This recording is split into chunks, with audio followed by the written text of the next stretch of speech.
Hello, good morning everyone. आज का topic है बॉन्ड एंड डेवलपमेंट लेंथ। तो स्टार्ट करते हैं।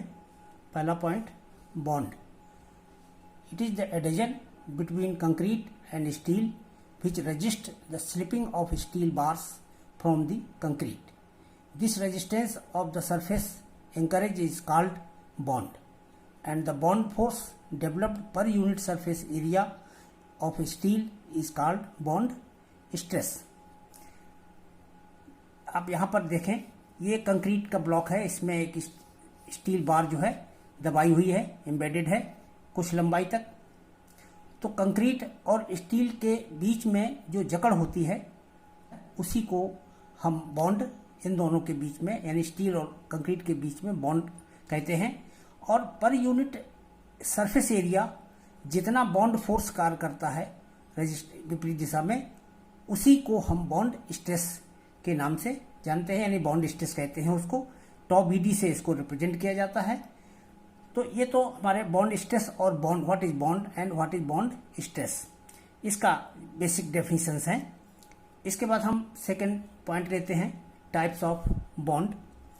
बॉन्ड हमारे दो प्रकार के होते हैं, डायरेक्ट बॉन्ड और दूसरा लोकल बॉन्ड, जिसमें पहला है डायरेक्ट बॉन्ड।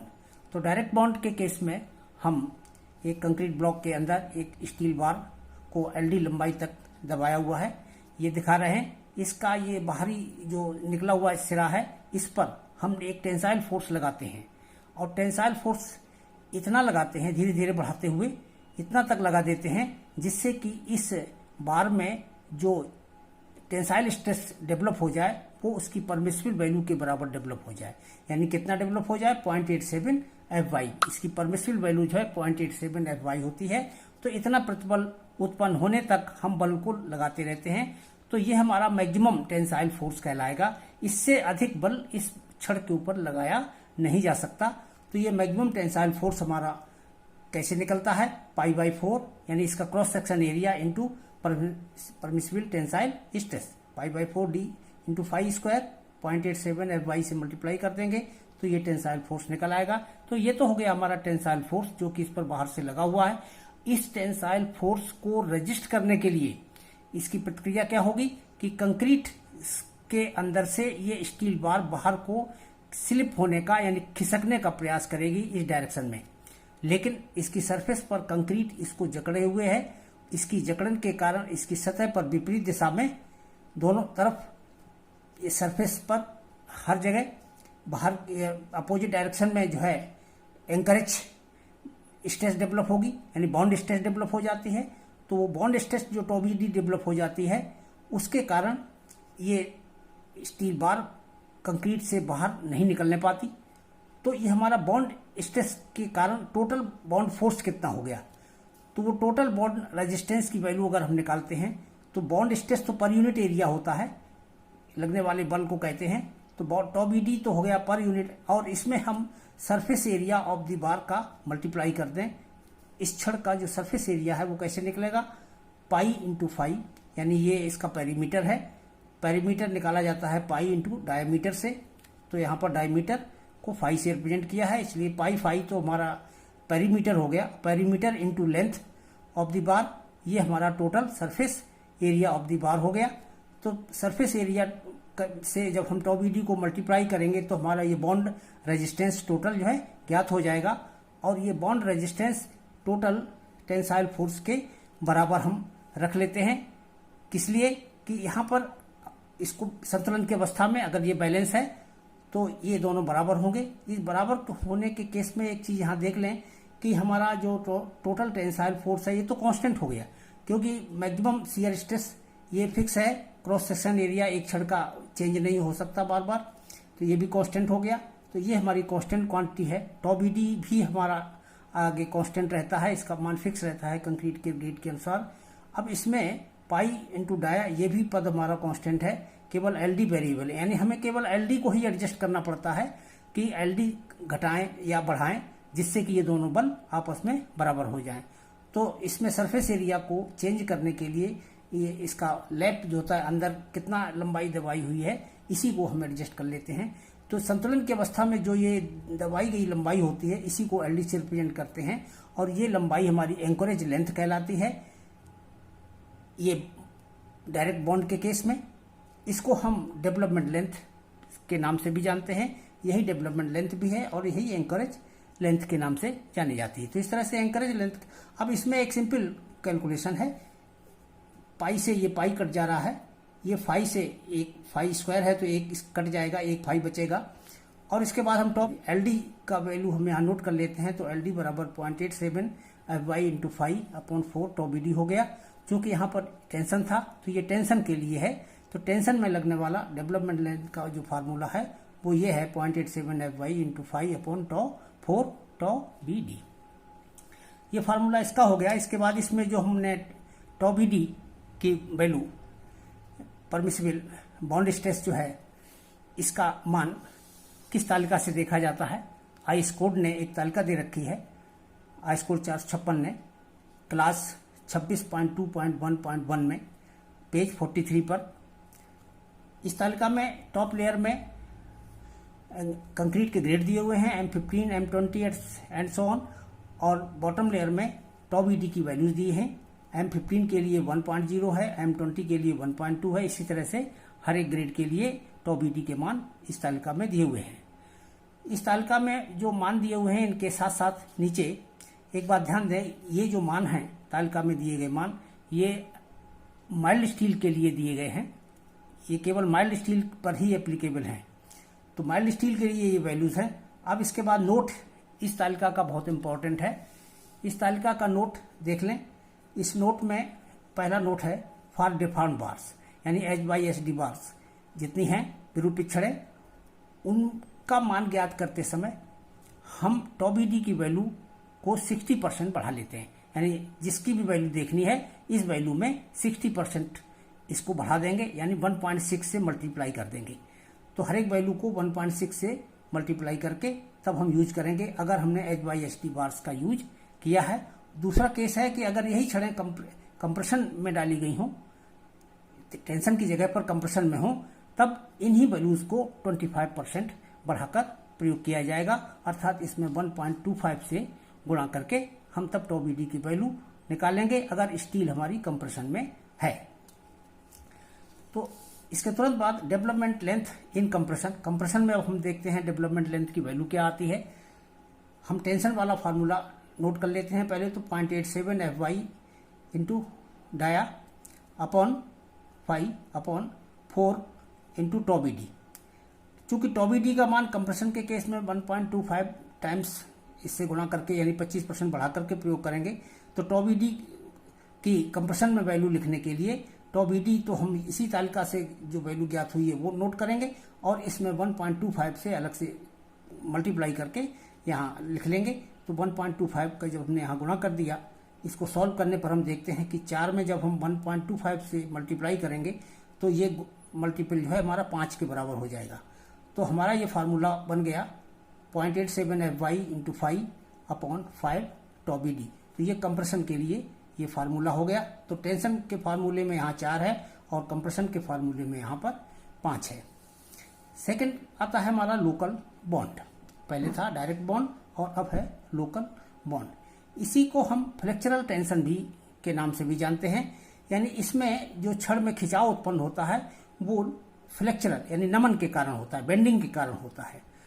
उसमें डायरेक्ट बाहर से फोर्स लगाया जाता है। जैसे डायरेक्ट बॉन्ड है, डायरेक्ट बॉन्ड में क्या है, कंक्रीट का स्टील का एक सिरा दबा हुआ है और दूसरा सिरा बाहर है, इस पर बाहर से खिंचाव बल लगाते हैं, तो ये हमारा डायरेक्ट टेंशन है। या और यहाँ पर फ्लेक्चरल टेंशन है। फ्लेक्चरल टेंशन वो स्थिति होती है कि इसमें बाहर से कोई बल नहीं लगाया जाता है, बेंडिंग के फलस्वरूप छड़ के अंदर ही ये बल स्वतः उत्पन्न हो जाते हैं। इसको समझने के लिए हम यहाँ देखते हैं एक सिंपली सपोर्टेड बीम हमने एज्यूम कर ली। सिंपली सपोर्टेड बीम में ये हमने टेंसाइल बार्स को दर्शा रहा है और ये ऊपर जो है यूडीएल को दर्शा रहे हैं, यानी इस पर जब लोड लगा होगा इसी लोड के कारण बीम में बेंडिंग उत्पन्न होगी। बेंडिंग में नीचे बॉटम में टेंशन और ऊपर कंप्रेशन उत्पन्न होता है, ये तो आप लोग पहले से जानते हैं। हम किसी भी अवस्था में इस बीम के 2 सेक्शन कंसीडर करते हैं, सेक्शन 1-1 और सेक्शन 2-2। सेक्शन 1-1 और सेक्शन 2-2 जब ये दो सेक्शन हमने कंसीडर कर लिए, दोनों सेक्शन के बीच की दूरी हमने डेल्टा एक्स मान ली। पहले सेक्शन पर जो बेंडिंग मोमेंट की वैल्यू हमने एज्यूम की है वो m है, दूसरे सेक्शन पर जो बेंडिंग मोमेंट की वैल्यू एज्यूम की है वो m प्लस डेल्टा m है। तो ये हमने वैल्यू दोनों की मान ली, बीच की दूरी इनकी डेल्टा x है। अब हम यहाँ पर देखते हैं एट सेक्शन 1-1। सेक्शन 1-1 पर जो इस टेंसाइल बार है इसमें खिंचाव बल होगा, टेंसाइल फोर्स जो होगा वो किसके बराबर होगा, m/z, यानी bending moment upon lever arm. जरा इस फार्मूले को देखिए, ये कहाँ से आ गया। आपने इसके सिंपली सपोर्टेड बीम के या डब्ल्यू रिपोर्ट बीम में, किसी भी प्रकार की बीम में एक ये बेसिक जो फार्मूले पढ़े होंगे कि बेंडिंग मोमेंट बराबर किसके बराबर होता है, या मोमेंट ऑफ रेजिस्टेंस किसके बराबर होता है, T इंटू जेड या C into Z. T into Z का मतलब क्या है, tensile force in tension bars multiplied by lever arm. ऐसे ये है compressive force multiplied by lever arm. तो ये हमारे बेसिक फार्मूले हैं। यहीं से m बराबर T इंटू जेड से T बराबर हम m/z लिख सकते हैं। यहाँ पर z जो है लीवर आर्म को रिप्रेजेंट कर रहा है, तो यहाँ पर z के पदों में ही हमने लिखा है कि T1 सेक्शन 1-1 पर इस क्षण में खिंचाव बल यानी टेंसाइल फोर्स T1 कितना उत्पन्न होगा, m/z1 bending moment upon lever arm. इसी तरह से सेक्शन 2-2 पर T2 बराबर m प्लस डेल्टा m/z। अब इसके बाद ये हम देखते हैं कि सेक्शन 1-1 पर यहाँ टेंसाइल बार जो है इसमें टेंशन कितना उत्पन्न है, T1, यहाँ पर T2 उत्पन्न है। यहाँ का बेंडिंग मोमेंट ज़्यादा है, यहाँ का बेंडिंग मोमेंट कम है, इसलिए यहाँ पर टेंशन ज़्यादा होगा, यहाँ पर टेंशन कम होगा। इसलिए T1 की वैल्यू T2 की वैल्यू जो है T1 से अधिक होगी। इसीलिए हमने इन दोनों बिंदुओं के बीच जो टेंसाइल बार है, जो छड़ है, इसकी इस लंबाई की छड़ में परिणामी बल की गणना T अगर हम करना चाहेंगे तो बड़े बल में से छोटा बल घटा देंगे, यानी T2 माइनस T1 लिखेंगे। तो T2 माइनस T1 करने पर यहाँ हो जाएगा m plus delta m/z minus m/z। जब हम इसको सॉल्व करेंगे तो m/z ये आपस में कट जाता है, केवल डेल्टा m/z यहाँ पर बचता है। इस तरह से इस भाग में लगने वाला कुल तनाव बल T जो है वो डेल्टा m/z के बराबर होता है। इसके बाद लोकल बॉन्ड रेजिस्टेंस। अब उन्हीं दोनों सेक्शंस के बीच में जो हमारा बॉन्ड रेजिस्टेंस है वो कितना कार्य कर रहा है। आप ये देखें कि जो सेक्शन 1-1 और सेक्शन 2-2 के बीच में दूरी कितनी है, डेल्टा एक्स की दूरी है। और वहाँ पर सरफेस एरिया निकालने के लिए हमको क्या चाहिए, उसकी परिमाप चाहिए पेरीमीटर। तो पेरीमीटर इंटू लेंथ करने से हमको टोटल सरफेस एरिया ज्ञात हो जाता है। तो यहाँ पर ये पेरीमीटर के लिए एक सिंबल है सम ऑफ पेरीमीटर, इसको पढ़ा जाता है सम ऑफ, ये सर्किल बना हुआ है, सम ऑफ पेरीमीटर कहलाता है। और सम ऑफ पेरीमीटर का मतलब है कि जितनी भी छड़ें डाली गई हैं टेंसाइल जोन में, उन सभी छड़ों के परिमाप का जोड़। जैसे एक छड़ का परिमाप हम पेरीमीटर निकाल लें और उसमें नंबर ऑफ बार्स से गुणा कर दें तो सम ऑफ पेरीमीटर ज्ञात हो जाता है। तो इस तरह से ये sum of perimeter into delta x ये टोटल सरफेस एरिया हो गया, और इसमें टॉप ईडी का गुणा कर दें तो ये हमारा लोकल बॉन्ड रेजिस्टेंस हमारा प्राप्त हो जाता है। तो इस तरह से ये बॉन्ड रेजिस्टेंस हुआ। अब हम देखिए टेंसाइल फोर्स जो पीछे निकाला था वो और ये लोकल बॉन्ड रेजिस्टेंस जो है, ये इन दोनों को आपस में बराबर कर देते हैं। तो टेंसाइल फोर्स की वैल्यू थी डेल्टा m/z और ये लोकल बॉन्ड रेजिस्टेंस ये है हमारा, यहाँ पर इसको हमने लिख लिया।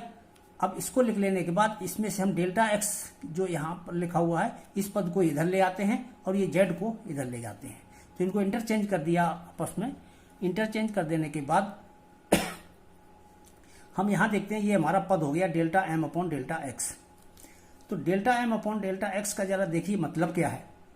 ये है m का डिफरेंशियल कोफिशिएंट है, जैसे ddx होता है ऐसे डेल्टा m/डेल्टा x का मतलब है m का x के सापेक्ष डिफरेंशियल कोफिशिएंट। तो ये डिफरेंशियल कोफिशिएंट है। तो डिफरेंशियल कोफिशिएंट m का जो होता है, ये शियर फोर्स बेंडिंग मोमेंट वाले चैप्टर में एसएम में आप लोगों ने पढ़ा होगा कि जब बेंडिंग मोमेंट की समीकरण का डिफरेंशियल कर देते हैं तो शियर फोर्स की इक्वेशन प्राप्त हो जाती है। तो ये डेल्टा एम अपॉन आर ये हमेशा शियर फोर्स, ये फार्मूला भी ड्राइव कराया गया था, F is to delta M upon delta X. तो इस तरह से ये शियर फोर्स को रिप्रेजेंट करता है, तो इसलिए इसके स्थान पर हम शियर फोर्स V लिख लेते हैं। शियर फोर्स को यहाँ पर V से रिप्रेजेंट किया गया है, तो ये V हो गया हमारा। ये हमारा वही पद लिख बने रहे, sum of perimeter into z into tau b d. अब इसमें हम टॉ बी डी की वैल्यू लिख लेते हैं, टॉ बी डी बराबर V अपॉन, ये दोनों पद नीचे लिख लिए, V upon sum of perimeter into z. ये टॉ बी डी की वैल्यू हो गई, इसमें भी वही है। अब इसमें ये सम ऑफ पेरीमीटर को देखिए, इसको हमारा फार्मूला एक्चुअली यही ड्राइव हो गया, एक फार्मूला ये है हमारा। लेकिन इसमें कभी कभी सम ऑफ पेरीमीटर को इस तरह से भी लिख देते हैं कि एक छड़ का पेरीमीटर वो पाई फाई हो गया और गुणे नंबर ऑफ बार्स से गुणा कर दिया, तो ये सम ऑफ पेरीमीटर हो गया, सभी छड़ों का कुल परिमाप हो गया। तो सभी छड़ों का कुल परिमाप जो है, कुल टोटल पेरीमीटर जो है n इंटू पाई फाई के द्वारा भी लिखा जाता है। इस तरह से टॉ बी डी के एक ये रिलेशन हुआ और एक टॉ बी डी बराबर ये रिलेशन हुआ, ये दोनों एक ही हैं, एक ही रिलेशन है, उनके केवल रूप बदले हुए हैं। तो इस तरह से ये टॉ बी डी की वैल्यू ये हम ज्ञात कर लेते हैं। यहां पर देखिए हमने यहाँ टॉ बी डी का मान ज्ञात किया, पीछे हमको एक फार्मूला उसमें मालूम है एल डी, एल डी बराबर 0.87 एफ वाई इंटू 5/4 टॉ बी डी, उसमें भी टॉ बी डी आता है, इस फार्मूले में भी टॉ बी डी आता है। अगर हम इन दोनों इक्वेशन में से टॉ बी डी को एलिमिनेट कर दें और एक इक्वेशन प्राप्त करें, तो वो इक्वेशन हमको m1 अपॉन v के पदों में प्राप्त होती है, यानी एल डी एक तरफ हो जाएगा और m1 अपॉन v एक तरफ हो जाएगा। तो ये हम केवल आपको संकेत ये दे रहे हैं कि इस फार्मूले का जो आधार है वो सिर्फ यही है कि इन दोनों इक्वेशन को सॉल्व करके ही ये इक्वेशन बेसिकली प्राप्त की गई है। यहाँ डेरिवेशन करने की आवश्यकता नहीं, IS कोड ने इस फार्मूले को क्लियरली अलग से कोड में दे रखा है, क्लास है 26.2.3, तो इसमें इस फार्मूले को डिटेल में दिया है, हमें डायरेक्ट फार्मूला इसी रूप में याद रखने की आवश्यकता है। अब देखिए कोड में जो इस क्लास में वर्ड्स लिखे हुए हैं उनको समझ लें। At simple support and at a point of inflection, मतलब एट सिंपल सपोर्ट, इसका मतलब होता है सिंपली सपोर्ट पर, यानी जहां पर बीम सिंपली सपोर्टेड है उस सपोर्ट पर। और दूसरा होता है at point of inflection, point of inflection की पोजीशन आती है फिक्स्ड इंड के केस में, अगर इंड हमारा फिक्स्ड है या कंटिन्यूअस है। इसका डिटेल अभी आगे और स्पष्ट हो जाएगा।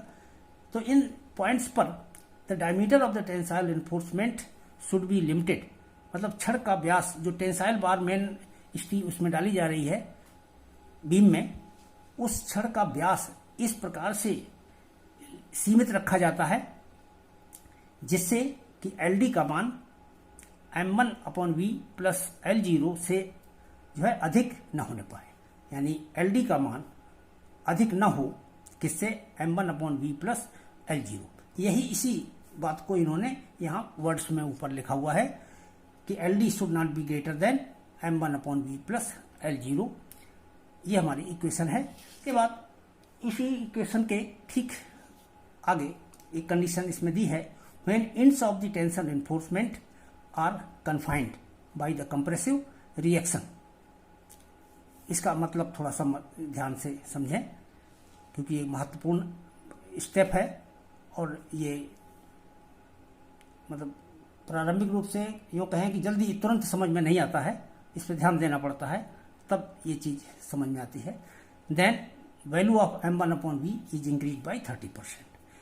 तो शब्द है हमारा confined by compressive reaction when ends of the tension reinforcement, मतलब टेंशन रिइंफोर्समेंट जो तनन प्रबलन है उसके सिरे कन्फाइन हो कंप्रेसिव रिएक्शन के द्वारा। इसके लिए आप लोग इस फिगर पर ध्यान दें, ये एक बीम है, ये हमारा सपोर्ट है और ये सिंपली सपोर्टेड है। सिंपली सपोर्ट पर हमारी रिएक्शंस जो है इस तरह से कार्य करेगी, जो रिएक्शन होती है वो किसी एक बिंदु पर ना होकर के पूरी चौड़ाई में समान रूप से वितरित होती है, उसका परिणाम ही एक बिंदु पर होता है, लेकिन एक्चुअली ये प्रतिबल हमारा पूरी चौड़ाई में डिस्ट्रीब्यूटेड होता है। तो ये पूरी प्रतिक्रिया, अब देखिए सपोर्ट के अंदर कितना स्टील जा रहा है, यहाँ से यहाँ तक की छड़ें जो है सपोर्ट के अंदर है।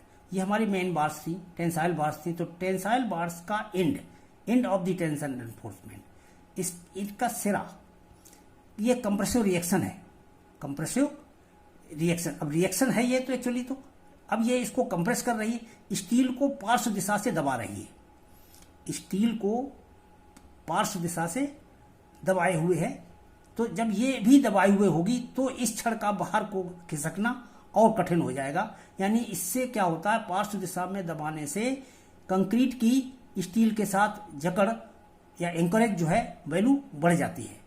तो एंकरेज वैल्यू जो बढ़ जाती है इसी कारण से ये कोड की रिकमेंडेशन की गई है कि उस केस में ये जो बढ़त है इसको m1/v में ऐड कर दिया जाए। तो यानी m1/v का मान 30% बढ़ा लिया जाए।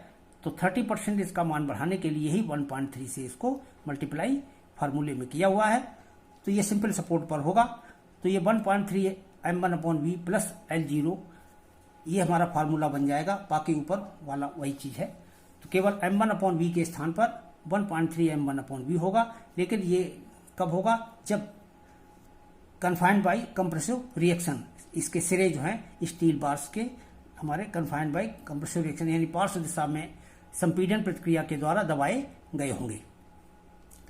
तो ये कंडीशन हो गई। अब इसके बाद हम यहां देखते हैं कि इस फार्मूले में जो सिंबल यूज किए गए हैं उनका क्या मतलब है।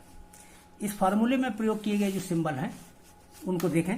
पहला है m1 is the moment of resistance of tensile bars at the section where stress in all bars is 0.87 Fy। मतलब यह बीम के उस खंड पर मोमेंट ऑफ रेजिस्टेंस की वैल्यू है जहां पर स्टील बार यानी टेंसाइल बार्स की सभी छड़ों में प्रतिबल 0.87 Fy के बराबर हो, यानी परमिसिबल वैल्यू के बराबर हो। अब हम एक्चुअल केस में देखते हैं कि एक्चुअली क्या यहां पर होगा। कि ये हमने दो फिगर बनाए हुए हैं। ये एक सिंपली सपोर्टेड बीम है जो कि सपोर्ट पर टिकी हुई है। इसमें हमने कोई बेंटअप बार्स नहीं दी हुई है। इसमें बेंटअप बार्स भी प्रोवाइड की गई है। दोनों के केस में देखिए, ये बीम का ये सेंटर पॉइंट है, मिड स्पान है और ये एक सिरा यहां पर बना हुआ है। तो बेंडिंग मोमेंट हमारा मिड स्पान पर ही मैक्सिमम होता है, ये तो सभी लोग जानते हैं। और जब यहां पर मैक्सिमम होता है उसी के लिए हम स्टील की मात्रा निकालते हैं। तो इस स्थान पर स्टील में प्रतिबल 0.87 Fy के बराबर होता है। तो ये जब 0.87 Fy प्रतिबल यहां पर होगा, इसका मतलब ये m1 की वैल्यू जो है इस स्थान पर निकाली जाएगी। यानी यहां पर बॉटम में जितनी छड़ें हैं उन्हीं का मोमेंट ऑफ रेजिस्टेंस ज्ञात कर लिया जाएगा, वही हमारा m1 होगा।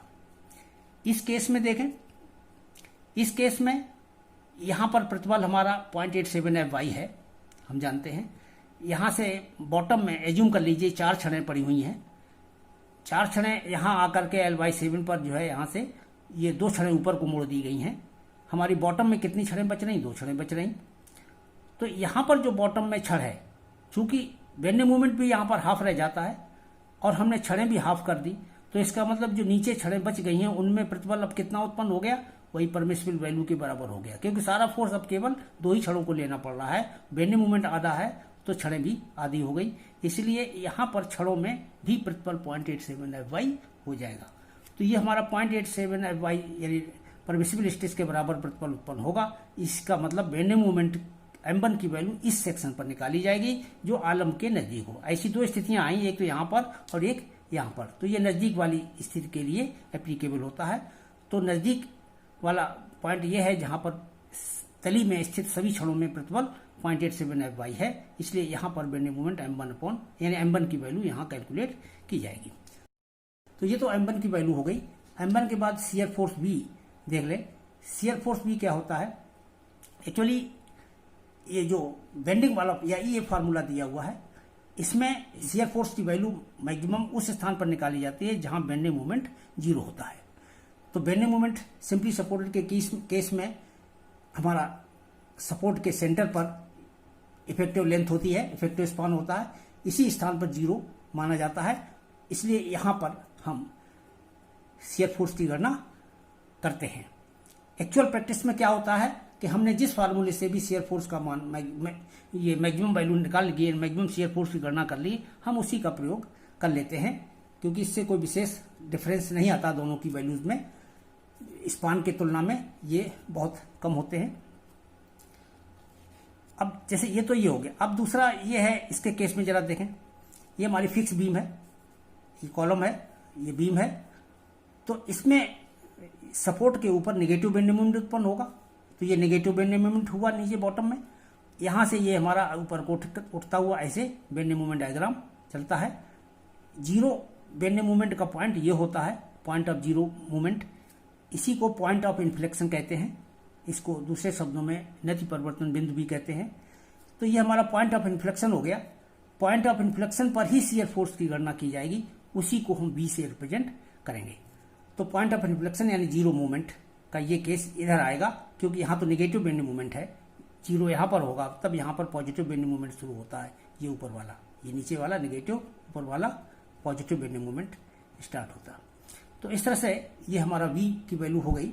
और V के बाद L0, इसमें एक गुणांक को ऐड किया गया है फार्मूले में, प्लस L0।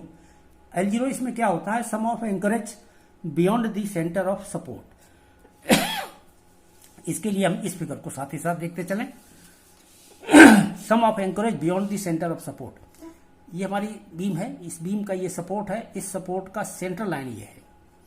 तो beyond the centre of support, some of anchorage beyond the centre of support, यानी सपोर्ट के मध्य के बाहर जितना एंकरेज है, यानी जितनी छड़ अंदर तक गई हुई है, वो लंबाई, अर्थात यहां से यहां तक की दूरी जो सीधी लंबाई है, उससे मतलब है ये हमारी x0 हो गई।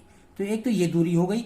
फिर इसके बाद अगर इसमें हुक लगाया गया हो तो हुक की एंकरेज वैल्यू ये अलग से दी जाती है, जैसा हुक हो उसके अनुसार इनकी एंकरेज वैल्यू अलग अलग होती है। तो ये हमारा यू हुक है, स्टैंडर्ड हुक है, स्टैंडर्ड हुक की 16 डाया होती है और 90 डिग्री हुक की 8 डाया होती है। तो इसकी हुक के अनुसार उसकी एंकरेज वैल्यू को उसमें ऐड कर देंगे। तो यहां पर L0 जो है, sum of anchorage beyond the centre of support and anchorage value of any hook, anchorage value of any hook और mechanical anchorage at simple support. ये मैकेनिकल एंकरेज से क्या मतलब है, कभी कभी क्या करते हैं हम हुक न लगा के इसको किसी चीज से बेल्ट कर देते हैं। वहां अगर कोई दूसरा छड़ है आ रही है या दूसरे बीम की तरफ से आ रही छड़, तो उसमें के साथ इसको बेल्ट कर देते हैं। तो ये भी हमारा मैकेनिकल एंकरेज के अंतर आता है। या कभी दो छड़ों में हुक लगा देते हैं, आपस में दो छड़ों के बीच में हुक बना करके फंसा देते हैं, ये भी हमारा मैकेनिकल एंकरेज कहलाता है। तो ये मैकेनिकल एंकरेज की जो भी वैल्यू हो वो और स्ट्रेट दूरी, इन दोनों के जोड़ को ही हम L0 से रिप्रेजेंट करते हैं। तो यहां पर ये L0 हो गया। और ये कह रहे हैं इसके बाद है at a point of inflection, लेकिन जो पॉइंट ऑफ इन्फ्लेक्शन पर, यानी इस केस में पॉइंट ऑफ इन्फ्लेक्शन अर्थात ये जो केस है फिक्स बीम वाला, इसमें पॉइंट ऑफ जीरो मूवमेंट यहां पर है। तो इस केस में जो इसके आगे की जो लंबाई होगी, इसके आगे की जो लंबाई होगी ये किसके बराबर ली जाती है, ये बीम की इफेक्टिव डेप्थ अथवा 12 डाया जो अधिक हो उसके बराबर ली जाती है। ये है कोड का नियम। तो इफेक्टिव डेप्थ अथवा 12 डाया, ये शुरू में पहले हम लोग इसी वैल्यू को हर जगह यूज किया करते थे, या पुराने समय में इसी रूल को अप्लाई किया जाता था कई जगह पर। लेकिन अब एक्चुअल में जो रूल है वो इस तरह से है, ये केवल यहाँ पर एप्लीकेबल होता है, सिंपली सपोर्ट के केस में ये रूल एप्लीकेबल नहीं होता है। तो ये तो तुम्हारा ये हो गया। अब जरा एक चीज, एक स्टेप और देख ले। अगर हमारा ये केस था तो इसमें जो हमारा बेंडिंग मोमेंट यहां पर है ये मैक्सिमम है, मैक्सिमम बेंडिंग मोमेंट है, और ये दूसरा सिरा हमने यहां लिया है, यहां जीरो मूवमेंट हो गया। तो ये लंबाई हमारी डेवलपमेंट लेंथ से कम नहीं होनी चाहिए, ये लंबाई डेवलपमेंट लेंथ से ज़्यादा ही होनी चाहिए। तो ये यहाँ से लेकर के यहाँ तक की दूरी, सपोर्ट के सेंटर तक की दूरी, इसी को हम 1.3 m1/v कहेंगे सिंपली सपोर्टेड के केस में। और बाकी इसके आगे की जो टोटल एंकरेज है, यानी सीधी लंबाई प्लस ये हुक का जो एंकरेज वैल्यू है, इसको जोड़ के जो L0 आएगा उसको जोड़ हमारा इसके आगे का वैल्यू होगी। इस केस में देखिए ये हमारा 1.3 m1/v कहां से कहां तक कैलकुलेट किया जाता है, वो यहां से यहां तक की वैल्यू होती है, यानी इसी दूरी ये निकल करके आएगी। अगर आप यहां पर गणना करेंगे तो इसकी वैल्यू यहाँ से यहाँ तक के बराबर आएगी। इसके आगे की जो है ये L0 कहलाएगी, जिसमें स्टेट लंबाई प्लस हुक का एंकरेज, ये दोनों का जोड़ ये L0 होगा। तो ये हमारा यहाँ पर रिप्रेजेंट किया जाता है। ये दोनों का मान जो है L0 से। अब इस फार्मूले को आप फिर से देख सकते हैं कि या तो हम ये कहें कि LD का मान इससे अधिक नहीं होना चाहिए,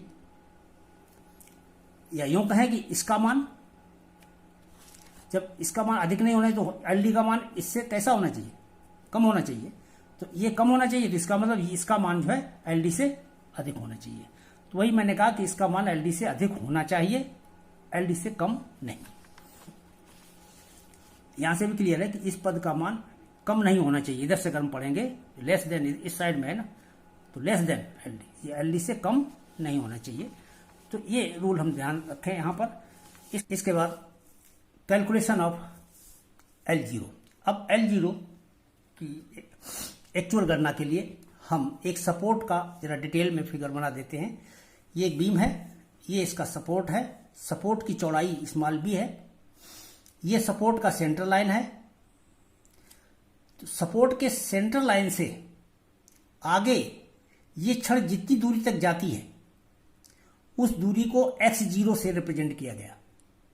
ध्यान देना, इस सपोर्ट के सेंटर के आगे सीधी लंबाई छड़ की जितनी जाती है उस दूरी को x0 से रिप्रेजेंट किया है, और इसके इसी जगह से ये हुक स्टार्ट हो जाता है। मान लीजिए ये हमारा स्टैंडर्ड हुक हमने बनाया हुआ है, तो स्टैंडर्ड हुक जो हमारा ऐसा बना हुआ है, ये तो कर्वेचर यहां से कर्व वाला पार्ट हुआ, कर्व यहां से स्टार्ट हो गया और इसके बाद इतना स्ट्रेट पार्ट हुआ। तो स्ट्रेट पार्ट की लंबाई 4 डाया होती है, और ये इसका कर्वेचर जो होता है अंदर, ये k इंटू 5 गुना होता है। तो इस तरीके से ये हमारे स्टैंडर्ड हुक की लंबाई हो गई। यहाँ पर यहाँ से बाहर तक की दूरी ये k 5 है, और इसमें एक 5 और जोड़ दो, k प्लस 1 5 हो जाएगा। तो यहाँ से यहाँ तक की दूरी k प्लस 1 5 हो गई, और इस छड़ के बाहरी फलक से यहाँ तक की जो ये गैप है इसको हम x डैश से रिप्रेजेंट कर रहे हैं। तो x डैश से रिप्रेजेंट कर रहे हैं। अब देख लीजिए स्टैंडर्ड हुक के केस में L0 की वैल्यू किसके बराबर होगी, x0 प्लस 16 डाया, x0 ये, और इसके बाद स्टैंडर्ड हुक है। स्टैंडर्ड हुक की जो एंकरेज लेंथ है वो 16 डाया ली जाती है। जो हमारा यू हुक है या स्टैंडर्ड हुक है उसकी 16 डाया एंकरेज वैल्यू होती है। तो ये इसकी 16 डाया इसमें जोड़ देंगे और x0 जोड़ेंगे और इसका पूरी वैल्यू जो है 16 डाया जोड़ देंगे, तो ये L0 की वैल्यू होगी। अब इसमें x0 निकालेंगे कैसे, ये दूरी कैसे निकालेंगे, इसको निकालने के लिए अब पहले तो ये b सपोर्ट की पूरी चौड़ाई आपको b ज्ञात होगी, b/2 यहाँ से यहाँ तक का निकाल लो। b/2 में से ये x डैश बाहर जितना कवर है, कवर आपने दिया हो, कवर के लिए जो आवरण आप देते हैं, जो डिसाइड किया हो आवरण, तो आवरण जितना भी है वो घटा दें x डैश। जब x डैश घटा दिया तो यहाँ k प्लस 1 5 घटा दें। अभी मैं बता रहा हूँ k प्लस 1 k क्या है। यहाँ पर देखिए, यहाँ पर जो k इज ए कॉन्स्टेंट और k की जो वैल्यू है k is equal to 2 and k is equal to 4, ये तो है हमारा माइल्ड स्टील के लिए, और ये है h/st स्टील के लिए। k बराबर 4 h/st स्टील के लिए लिया जाता है, और माइल्ड स्टील के लिए k का मान 2 लिया जाता है। तो इस तरीके से k प्लस 1 5 k का मान रखते हुए ये हम इसमें से और घटा देंगे, तो हमारी x0 की दूरी निकल आएगी। तो x0 बस निकाल करके इसमें 16 डाया जोड़ देंगे, तो ये हमारा L0 की गणना हो जाएगी। अब इसके बाद अगर हमारा 90 डिग्री बेंड हो, तो 90 डिग्री अगर बेंड हो तब L0 की वैल्यू, जैसे ये वाला 90 डिग्री बेंड यहाँ दर्शाया हुआ है, इसमें x0 वही सेंटर से यहाँ तक की स्ट्रेट दूरी जो है ये x0 हो गई, और x0 के बाद यहाँ से इसकी जो एंकरेज वैल्यू है वो 8 डाया होती है। 90 डिग्री बेंड की 16 डाया के स्थान पर ये 8 डाया होती है, तो ये x0 प्लस 8 डाया ये L0 का मान है, और L0 इस तरह से ज्ञात किया जाएगा। और लास्ट आपका टॉपिक बचा है remedies if failed in development length. हमने डेवलपमेंट लेंथ के चेक का फार्मूला अप्लाई किया, और फार्मूला अप्लाई करने पर हमने ये पाया कि वो सुरक्षित नहीं है, बॉन्ड में फेल नहीं है, यानी LD का मान कहते हैं बड़ा नहीं होना चाहिए M1/B प्लस L0 से, लेकिन वो बड़ा निकल गया। अगर तो इसका मतलब सेक्शन बॉन्ड में फेल हो गया। अगर सेक्शन बॉन्ड में फेल है तो उसको सुरक्षित कैसे करेंगे, उसके उपाय यहाँ पर बताए गए हैं। पहला काम तो यह है कि जो हमने स्टील बार बीम में डाल रखी है बॉटम में, तो बॉटम में जितनी छड़ें भी डाली हैं उन छड़ों का जो है डाया घटा दें। डाया घटा के उनकी संख्या बढ़ा लें। जैसे 4 छड़ें 20 mm की अगर डाली हैं आपने, तो आप उसका डाया घटा दें। 20 mm की जगह 16 mm की छड़ डालें और उससे नंबर ऑफ बार्स कैलकुलेट कर लें, उतना ही एरिया रखते हुए, यानी एरिया वही रखें और अब नंबर ऑफ बार्स की संख्या बढ़ा लें। तो नंबर ऑफ बार्स बढ़ा लेने से क्या होता है कि हमारा सरफेस एरिया बढ़ जाता है। तो जिसका सरफेस एरिया जब बढ़ जाएगा तो बॉन्ड रेजिस्टेंस भी हमारा उससे बढ़ जाएगा और ये बॉन्ड में सुरक्षित हो जाएगी बीम। दूसरा स्टेप है हमारा टू इंक्रीज L0। या तो हम इसी फार्मूले में छड़े वही मेन बार्स वही बनाए रखते हैं, केवल L0 की वैल्यू बढ़ा लेते हैं। L0 बढ़ाने का तरीका क्या है कि अगर आपने पहले से हुक नहीं दिया हुआ है तो उसमें हुक प्रोवाइड कर दें। 90 डिग्री अगर हुक दिया है तो उसको यू स्टैंडर्ड हुक बना दें, और अगर और ज़रूरत हो इसकी तो उसको बेल्ट वगैरह कर दें। तो कहने का मतलब मैकेनिकल एंकरेज के द्वारा भी कुछ लंबाई यहाँ पर बढ़ाई जा सकती है, यानी बॉन्ड स्ट्रेंथ को बढ़ाया जा सकता है। इसके बाद प्रोवाइडिंग मैकेनिकल एंकरेज, वही चीज़ आ गई कि अगर हम मैकेनिकल एंकरेज बढ़ाना चाहें तो मैकेनिकल एंकरेज बढ़ा सकते हैं, या इसमें L0 की लंबाई बढ़ा दें, यानी हुक का टाइप बढ़ा दें। और लास्ट में है कि अगर हम मेन बार, जैसे सेंटर में कितनी बार थी, 4 छड़ें थी 20 mm व्यास की, इनको हमने आलम से L/7 की दूरी पर क्या किया था, 2 छड़ों को ऊपर बेंट अप कर दिया था। तो 2 छड़ें जब ऊपर बेंट अप कर दी थी तो बॉटम में कितनी छड़ें बची थी, 2 छड़ें बची थी। तो जो 2 छड़ें बची नीचे, अब हम क्या करें कि केवल एक छड़ मोड़ते हैं यहाँ पर, और एक छड़ मोड़ करके 3 छड़ें नीचे बचा देते हैं। तो 3 छड़ें हमारी जब बच जाएंगी तो नीचे वाली बची हुई छड़ों का सरफेस एरिया बढ़ जाएगा और ये बॉन्ड में मजबूत हो जाएगा। उधर हमारा बेंट अप बार्स 2 से घट के 1 रह गई, तो उसके स्थान पर तो हम छल्ले डाल करके उसका शियर स्ट्रेंथ तो हम प्रोवाइड कर ही सकते हैं। जितना शियर फोर्स बचेगा उसके लिए हम छल्ले डिजाइन कर देंगे, तो वहाँ इससे कोई फर्क नहीं पड़ता है। लेकिन यहाँ हमारा बॉन्ड में ये सेफ हो जाएगा बिना छड़ों को बदले हुए भी। तो इस तरह से ये 4 उपाय हैं जिनके द्वारा हम बॉन्ड फेल्योर को रोक सकते हैं। तो ये हमारा इस टॉपिक पर आज का लेक्चर कंप्लीट हो।